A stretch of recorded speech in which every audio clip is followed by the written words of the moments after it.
Okay, in this video you're going to learn a real simple life hack for carpentry that's going to save you aggravation if you're putting any kind of trim in.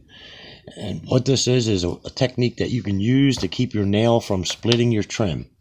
Now, what I'm going to show you with is standard piece of pine 3/4 round.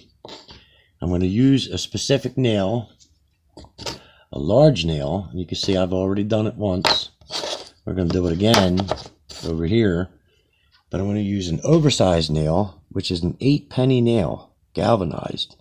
Pretty ridiculous for this small piece of trim, would you say? You actually want a small number 8 finisher. Anyway, we're going to give you an idea of what happens when you just hit this big mambo nail into this piece of pine.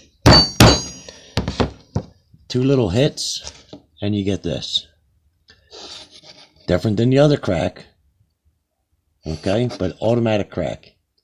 No good whatsoever. We're about an inch and a quarter in. Easy life hack. Just take your nail, strike it with the hammer.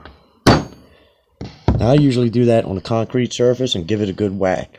And here's what you're doing. See, the tip of the nail is now blunt. It's no longer a spear. The spearhead or spear tip is actually spreading the wood, which is what you get here. The blunt tip, okay, is actually pushing through the wood. So now let's take a fresh species, same 3/4. We're going to try it here.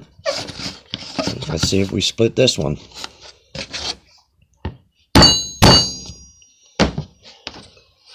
And there you go. Now this demonstration was done with an excessively oversized nail. Totally ridiculous.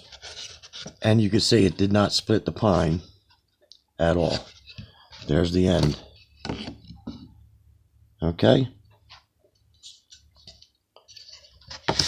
So if you like this video, check down below. There's more woodworking tips and my blog site. But feel free to check out woodworkingplans.com below. And you can get more life hacks and woodworking techniques. Thanks for watching.